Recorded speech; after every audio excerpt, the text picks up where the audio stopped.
اعوذ باللہ من الشیطان الرجیم بسم اللہ الرحمن الرحیم۔ اب جو آیت آ رہی ہے یہ بھی طویل آیات میں سے اور عظیم ترین آیات میں سے آیت استخلاف، یہ خلافت کا جو اللہ تعالیٰ نے وعدہ کیا ہے اس امت سے۔ وعد اللہ الذین آمنوا منکم وعملوا الصالحات، اے مسلمانوں اللہ کا وعدہ ہے تم میں سے ان لوگوں کے ساتھ جو ایمان اور عمل صالح کی شرطیں پوری کر دیں گے۔ یہ نام کے مسلمان، نسلی مسلمان جو اللہ کے حکم پر چلتے بھی نہ ہوں، اللہ کے احکام کے مطابق عمل نہ کرتے ہوں، دین کے لیے تن من دھن لگانے کو تیار نہ ہوں، ان سے یہ وعدہ نہیں ہے۔ وعدہ ہے حقیقی اہل ایمان، جو ایمان حقیقی کی شرط پوری کرے اور ایمان کے جو عملی تقاضے ہیں ان کو بھی بجا لائے۔ وعد اللہ الذین آمنوا منکم وعملوا الصالحات لیستخلفنہم فی الارض، کہ وہ انہیں زمین میں خلافت عطا کرے گا، حکومت عطا کرے گا، غلبہ عطا کرے گا۔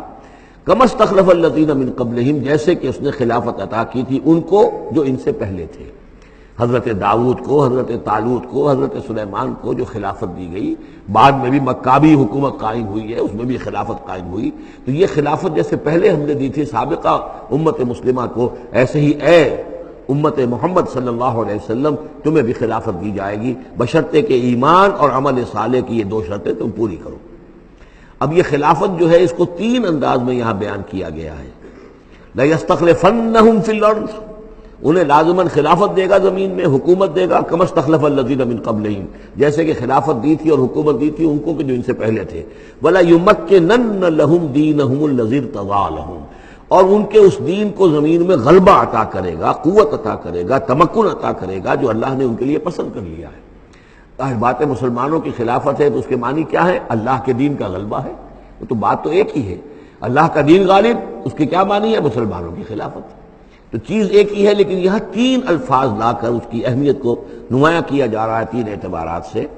وَلَا يُمَكِّنَنَّ لَهُمْ دِينَهُمُ الَّذِي ارْتَضَىٰ لَهُمْ، اب یہاں دیکھیے وہی لام مفتوح شروع میں فعل مضارع سے اور اس کے بعد یہ نون مشدد، یہ سارے وعدے نہایت تاکیدی وعدے ہیں۔ لَيَسْتَخْلِفَنَّهُمْ فِي الْأَرْضِ كَمَا اسْتَخْلَفَ الَّذِينَ مِن قَبْلِهِمْ وَلَيُمَكِّنَنَّ لَهُمْ دِينَهُمُ الَّذِي ارْتَضَىٰ لَهُمْ، واللہ نے دین کون سا ہے جو پسند کر لیا ہے؟ الْيَوْمَ أَكْمَلْتُ لَكُمْ دِينَكُمْ وَأَتْمَمْتُ عَلَيْكُمْ نِعْمَتِي وَرَضِيتُ لَكُمُ الْإِسْلَامَ دِينًا، یہ آیت ہم پڑھ چکے ہیں سورہ مائدہ میں۔ اور تیسری بات وَلَيُبَدِّلَنَّهُم مِّن بَعْدِ خَوْفِهِمْ أَمْنًا، اللہ تعالیٰ ان کے خوف کی کیفیت جو ہے اس کو بدل دے گا امن کی کیفیت سے۔ ظاہر بات ہے جب تک کہ مسلمان کمزور تھے ان کے لیے خوف تھا، ابھی ادھر سے حملے کا اندیشہ ہے، ابھی ادھر سے حملے کا اندیشہ ہے، اب فلاں قبیلے کی طرف سے خبر آئی ہے کہ وہ فوجی تیاری کر رہا ہے، فوج کشی کرے گا۔ وہ خوف کی ایک کیفیت تھی جو ہر وقت طاری رہی ہے۔ ایمرجنسی کی کیفیت جو ہے مدینہ منورہ میں یوں سمجھیے کہ پورے 5 برس ایمرجنسی رہی ہے، ہر وقت ہر آن اندیشہ ہوتا تھا، خبریں آ رہی ہیں اب ادھر سے کوئی قبیلہ حملہ کرنے والا ہے، اب یہ مکے میں کوئی ان کی ملاقاتیں ہوئی ہیں، کوئی سازش ہوئی ہے، ابھی کوئی خط چلا گیا ابو عامر راہب کا کوئی مشن ہے، یہ ساری خبریں آتی تھیں۔ لیکن یہ کہ اب اس کے بعد وہ وقت آ جائے گا کہ ان کا جو خوف کی کیفیت ہے بدل جائے گی امن سے۔ یعبدوننی لا یشرکون بی شیئا، میں یہاں اس کو سمجھتا ہوں مستقبل سے متعلق، جب ایسا ہو جائے گا تو پھر وہ میری بندگی کریں گے کہ اس میں کسی شے کی شرک جو ہے گوارا نہیں کریں گے۔ جب تک اللہ کی حکومت نہیں ہے تو ظاہر بات ہے کچھ نہ کچھ شرک تو ہو ہی رہا ہے۔ اب ہم یہاں رہ رہے ہیں، پاکستان میں رہ رہے ہیں، اللہ کا دین تو قائم نہیں ہے، قانون کس کا ہے؟ اللہ کا تو نہیں ہے۔ تو گویا کہ ہم قومی اعتبار سے، اجتماعی اعتبار سے کفر اور شرک میں زندگی بسر کر رہے ہیں۔ ہاں ہمارا اپنا کوئی عقیدہ فرض کیجئے ہے بھی ٹھیک، بالکل مشرکانہ اوہام سے ہم نے اپنے آپ کو پاک کر لیا ہے اور توحید فی العقیدہ ہماری بالکل صحیح ہے، لیکن سوال یہ کہ ہم اس ملک کے شہری ہیں، اس ملک کا دستور ہے، اس ملک کے اندر جو ہے اللہ کی حکومت اور اللہ کے قانون کی بالادستی نہیں ہے، تو اس کے کیا معنی؟ ہم بھی اس کے شہری ہونے کی حیثیت سے اس میں ملوث ہیں۔ تو یہ ہے کہ یہ توحید کامل اس وقت ہوگی جب یکون الدین کلہ للہ، جب دین کل کا کل اللہ کے لیے ہو جائے گا۔ عملاً توحید کی تکمیل اس وقت ہوگی۔ یعبدوننی، میری بندگی کریں گے، لا یشرکون بی شیئا، اور میرے ساتھ کسی شے کو شریک نہیں کریں گے۔ ومن کفر بعد ذلک فاولئک هم الفاسقون، اور جو اس کے بعد بھی کفر کریں تو پھر وہ تو فاسق ہیں، ناانجار ہیں، سرکش ہیں۔ اس کے بھی دو معنی ہو سکتے ہیں، جب دین کا غلبہ ہو گیا پھر بھی جو کفر کرے وہ تو معلوم ہوا کہ اس کے اندر خیر سرے سے ہے ہی نہیں۔ ایک یہ ہے کہ باطل کا غلبہ ہے، باطل کے غلبے میں کسی بندہ مومن کے لیے ایمان لانا مشکل ہے، ایمان پر قائم رہنا مشکل ہے، اسلام پر عمل کرنا مشکل ہے۔ لیکن جب دین غالب ہو گیا ہو تو اب تو ظاہر بات ہے کہ اب تو ساری رکاوٹیں دور ہو گئی. اب تو ایک شخص کی کسی کی اپنی فطرت ہی میں کجی آ چکی ہے, کوئی پرورٹڈ نیچر کا شخص ہے تبھی وہ رہے گا کہ جو اسلام سے دور رہے. ومن کفر بعد ذلک فاولئک هم الفاسقون. اور میرے نزدیک اس کا ایک مفہوم یہ بھی ہے کہ ہمارے ان 3 پختہ وعدوں کے بعد بھی جو شخص کمر ہمت نہ کس لے اور اس کام کے لیے کھڑا نہ ہو جائے, گویا کہ وہ ہماری بات کا کفر کر رہا ہے, انکار کر رہا ہے, اسے ہمارے ان وعدوں پر یقین نہیں ہے. ومن کفر بعد ذلک فاولئک هم الفاسقون. تو وہ تو گویا کہ فاسق ہے اور سرکش ہے اور ناہنجار ہے. اس آیت کو ذہن میں رکھیے. اس حدیث کو آج میں چاہتا ہوں کہ اس کا متن بھی آپ کو سنا دوں کہ اس کی خبر دی ہے محمد رسول اللہ صلی اللہ علیہ وسلم نے. تاریخی اعتبار سے تو یہ نوٹ کر لیجئے, یہ سن 6 ہی کے اندر, ابتدائی میں سن 6 کے یہ آیت نازل ہوئی. سن 6 ہی میں صلح حدیبیہ ہو گئی. انا فتحنا لک فتحا مبینا. گویا کہ اس آیت کا جو مصداق ہے وہ ظاہر ہونا شروع ہو گیا. سن 7 میں غزوہ خیبر ہوا, اللہ نے بہت بڑا مال غنیمت مسلمانوں کو دیا. سن 8 میں مکہ فتح ہو گیا. سن 9 میں موپنگ اپ آپریشن ہو گیا, اعلان کر دیا گیا حج کے اندر کہ آئندہ سے یہاں کوئی مشرک نہیں آئے گا اور اب تمہارے لیے اتنی مہلت ہے, کسی کوئی معاہدہ قائم نہیں رہے گا. جو معاہدے ہیں میعادی, ان کی میعاد ختم ہوتے ہی معاہدہ ختم, اور جن کی میعاد کوئی نہیں تھی ان کے لیے ہم 4 مہینے کی میعاد مقرر کر رہے ہیں کہ اس کے بعد کوئی معاہدہ کسی مشرک سے نہیں ہے. جب یہ مدت ختم ہو جائے گی قتل عام شروع ہو جائے گا. تو یہ تو اللہ تعالیٰ کی طرف سے جزیرہ نماء عرب کے اندر دین کی تکمیل ہو گئی, خلافت قائم ہو گئی, اللہ کی حکومت قائم ہو گئی. جیسے حضرت داؤد خلیفہ تھے, یہاں حضرت محمد خلیفہ ہے صلی اللہ علیہ وسلم. اس لیے کہ حاکم اب کون ہے؟ حضرت محمد صلی اللہ علیہ وسلم. اپنی زندگی میں تو حاکمیت جو بھی ہے آپ کے پاس ہے. اس کے بعد خلافت راشدہ میں پھر یہ خلافت کہاں سے کہاں پہنچی وہ آپ کو معلوم ہے, لیکن پھر ریورسل شروع ہو گیا. لیکن وہ حدیث میں آپ کو سنا رہا ہوں, حضرت نعمان بن بشیر سے مروی ہے رضی اللہ تعالی عنہ, اور مسند احمد ابن حنبل میں یہ روایت ہے کہ حضور نے یہ فرمایا صلی اللہ علیہ وسلم, تکون النبوۃ فیکم ما شاء اللہ ان تکون. مسلمانوں تمہارے مابین نبوت موجود رہے گی جب تک اللہ چاہے گا کہ رہے, یعنی میں موجود رہوں گا بنفس نفیس تمہارے مابین جب تک اللہ چاہے گا. ثم یرفع اللہ اذا شاء یرفعها, پھر اللہ تعالیٰ اس کو اٹھا لے گا جب چاہے گا, نبوت کو اٹھا لے گا, یعنی میرا انتقال ہو جائے گا تو ایک دور جو ہے وہ ختم ہو جائے گا. فرمایا ثم تکون خلافۃ علی منہاج النبوۃ, پھر خلافت ہوگی نبوت کے نقش قدم پر, نبوت ہی کے طریقے پر, ٹھیک وہی نظام جو محمد عربی صلی اللہ علیہ وسلم نے قائم کیا تھا, بین ہی ایک بال کے فرق کے بغیر وہ نظام جو کا تو قائم رہے گا. خلافت علی منہاج النبوۃ. فتکون ما شاء اللہ وان تکون, یہ بھی رہے گا جب تک اللہ چاہے گا یہ دور.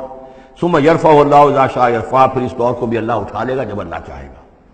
ثم تکون ملکن عاضا, پھر ملوکیت کا دور آئے گا, اور وہ کاٹ کھانے والی ملوکیت ہوگی, کاٹ کھانے والی ملوکیت, ظالم ملوکیت, اور یہ بھی رہے گا جب تک اللہ چاہے گا, پھر اللہ اس کو بھی اٹھا لے گا. پھر چوتھا دور آئے گا ثم تکون ملکن جبریا, پھر غلامی کی ملوکیت ہوگی, یعنی یہ دور جو ہمارا گزرا ہے کولونیل دور.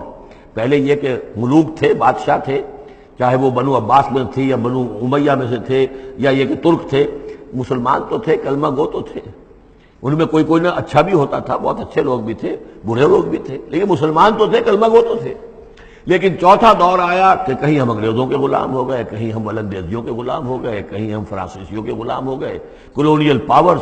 تو ہماری تو ملکہ معظمہ جو ہے ملکہ وکٹوریہ تھی, 1857 سے تو ہم ان کی رعایا بن گئے تھے. اس سے پہلے تو جو بھی تھی بہرحال ایسٹ انڈیا کمپنی جو تھی, لیکن یہ کہ بعد میں تو ہم براہ راست تاج برطانیہ کے غلام تھے. یہ چوتھا دور ہے جو تقریباً یوں سمجھیے کہ ابھی نصف میں پہنچا ہے, اس اعتبار سے کہ اگرچہ براہ راست وہ جو حکومتوں کا جو ہے جو جہاں پر تھا جو بساط بچھی ہوئی تھی وہ لپیٹ دی گئی ہے, لیکن ابھی مالیاتی اعتبار سے ریموٹ کنٹرول سے وہی قوتیں ہیں کہ جو آج بھی کنٹرول کر رہی ہیں ہمیں. یہ ریموٹ کنٹرول ہے. ابھی یہ چوتھا دور ختم نہیں ہوا ہے. پہلے یہ براہ راست آکوپیشن اور اپنی حکومتیں, اپنی فوجیں لا کر. اب یہ ہے کہ اس کے بغیر بائی پراکسی, چاہے ہمارے ہی آدمی بیٹھے ہوئے ہیں, لیکن اصل میں سارا جو ہے یہ مالیاتی جو ہے استعمار ہے, ایک نیا عالمی استعمار ہے. لیکن یہ استعمار جو ہے اس طرح کا کولونیل رول نہیں ہے کہ انگریز موجود ہیں, ان کی فوج موجود ہے, یا فرانسیسی فوج موجود ہے, یا اطالوی فوج موجود ہے, بلکہ یہ تو IMF اور ورلڈ بینک کا نظام ہے اس کے تحت, اور ملٹی نیشنل کمپنیوں کی. لیکن جو چوتھی جو خوشخبری کی بات ہے وہ یہ ہے کہ حضور نے فرمایا بالآخر یہ چوتھا دور بھی ختم ہو جائے گا. اور خوشخبری یہ ہے کہ ثم تکون خلافۃ علی منہاج النبوہ، پھر دور آئے گا خلافت علی منہاج النبوہ کا۔ ثم سکت رسول اللہ صلی اللہ، اس کے بعد حضور خاموش رہے، اس لیے کہ اس کے بعد پھر دنیا کے خاتمے کا معاملہ ہے۔ وہ خاتمے کے بارے میں عرض کر چکا ہوں، ایک طویل عرصے تک تو پوری دنیا میں وہ خلافت علی منہاج النبوہ رہے گی، گلوبل، اس لیے کہ حضور نے یہ بتا دیا ہے کہ اب جب یہ خلافت علی منہاج النبوت کا نظام آئے گا تو کل روئے ارضی پر ہوگا۔ مسلم شریف میں روایت ہے، یہ حضرت ثوبان حضور کے ایک آزاد شدہ غلام تھے، جیسے کہ حضرت زید بن حارثہ بھی حضور کے غلام تھے، آپ نے آزاد کر دیا تھا، اسی طرح حضرت ثوبان بھی ہے مولا، ان ثوبان مولا رسول اللہ صلی اللہ علیہ وسلم۔ اس میں روایت کیا ہے، حضور نے فرمایا ان اللہ زوالی الارض، اللہ نے میرے لیے ساری زمین کو لپیٹ دیا یا سکیڑ دیا، فرائے تو مشارقہا و مغاربہا، تو میں نے سارے مشرق دیکھ لیے زمین کے، سارے مغرب دیکھ لیے، وَإِنَّ أُمَّتِي سَيَبْلُغُ مُلْكُهَا مَا زُوِيَ لِي مِنْهَا، اور میری امت کی حکومت ان تمام علاقوں پر قائم ہو کر رہے گی جو اس طرح زمین کو سکیڑ کر یا لپیٹ کر مجھے دکھا دیے گئے۔ اور یہ روایت صحیح مسلم کی ہے۔ اسی طرح کی ایک اور حدیث ہے حضرت مقداد بن الاسود سے رضی اللہ تعالی عنہ کہ اس روئے ارضی پر کوئی گھر اور کوئی خیمہ نہیں بچے گا، یعنی سیٹل جو علاقے ہیں جہاں گھر ہیں، شہر ہیں، گھر بنے ہوئے ہیں، مکان بنے ہوئے ہیں، یا نومیڈک ٹرائبز جہاں بھی ہیں کہ وہ اپنے خیمے لے کے ادھر سے ادھر جاتے رہتے ہیں، نہ کوئی گھر بچے گا نہ خیمہ جس میں اللہ کا دین داخل نہ ہو جائے۔ بعز عزیز اور ذل ذلیل، یا تو یہ کہ گھر اور خیمے والا اسلام قبول کرے گا، اسلام اس کے گھر میں داخل ہوگا، اس کا بھی اعزاز ہوگا، اور یا وہ گھر والا اسلام قبول نہیں کرے گا لیکن اسلام کی بالادستی جو ہے تسلیم کرنی پڑے گی۔ یؤتُ الجزیۃ عن ید وہم صاغرون، یہ جو ہم پڑھ آئے ہیں سورہ توبہ کے اندر، تو گویا کہ اس کے گھر میں بھی اسلام تو آ گیا لیکن وہ بدبخت جو ہے اسلام کی نعمت سے اور اس کے اعزاز سے محروم رہا۔ یہ ہے وہ خبر کہ جو ہے صحیح احادیث ہیں، اور یہ منطقی طور پر بھی سمجھ لیجئے کہ قرآن مجید میں یہ بات واضح کر دی گئی کہ حضور کو بھیجا گیا غلبہ دین کے لیے، 3 دفعہ فرمایا۔ سورہ توبہ میں ہم پڑھ چکے ہیں، 2 مرتبہ آگے اور آنا ہے، هو الذی ارسل رسولہ بالہدی ودین الحق لیظہرہ علی الدین کلہ، اور 5 مرتبہ فرمایا کہ حضور کو بھیجا گیا پوری نوع انسانی کے لیے۔ اس کی سب سے نمایاں اور سب سے جو لوگوں کے اندر عام طور پر معروف آیت ہے وہ یہ ہے وما ارسلناک الا کافۃ للناس بشیرا ونذیرا۔ ویسے ہم پڑھ آئے سورہ انبیاء میں وما ارسلناک الا رحمۃ للعالمین، اس کا بھی مفہوم یہی ہے، تمام جہان والوں کے لیے ہم نے بھیجا ہے آپ کو رحمت بنا کر، اور ہم نے نہیں بھیجا ہے محمد آپ کو مگر پوری دنیا کے لیے، پوری نوع انسانی کے لیے بشیر اور نذیر بنا کر۔ ان دونوں کو جوڑیں تو اس کا منطقی نتیجہ بھی یہ ہے کہ حضور کی بعثت کا مقصد مکمل ہوگا ہی اس وقت جبکہ کل عالم انسانیت پر دین حق غالب ہو جائے، اور یہ ہو کر رہنا ہے۔ ومن کفر بعد ذلك فاولئک هم الفاسقون واقیموا الصلاة وآتوا الزکاۃ، اور نماز قائم کرو اور زکوٰۃ ادا کرو، واطیعوا الرسول لعلکم ترحمون، رسول کی اطاعت کرو تاکہ تم پر رحم کیا جائے۔ چونکہ روح سخن منافقین کی طرف ہے، اور میں نے آپ کو بتایا تھا ان پر جو شاخ گزر رہی تھی وہ در حقیقت رسول کی اطاعت تھی۔ بار بار کہتے تھے یہ اپنے جی سے بات کہہ دیتے ہیں، آیت تو ابھی اتری نہیں، ابھی کوئی آیت تو آئی نہیں، قرآن میں تو ابھی یہ حکم آیا نہیں۔ یہ معاملہ جو ہے ان کو شاق گزر رہا تھا حضور کی اطاعت۔ وَأَقِيمُوا الصَّلَاةَ وَآتُوا الزَّكَاةَ، اور نماز قائم کرو اور زکوٰۃ ادا کرو، وَأَطِيعُوا الرَّسُولَ لَعَلَّكُمْ تُرْحَمُونَ، اور اللہ رسول کی اطاعت کرو تاکہ تم پر رحم کیا جائے۔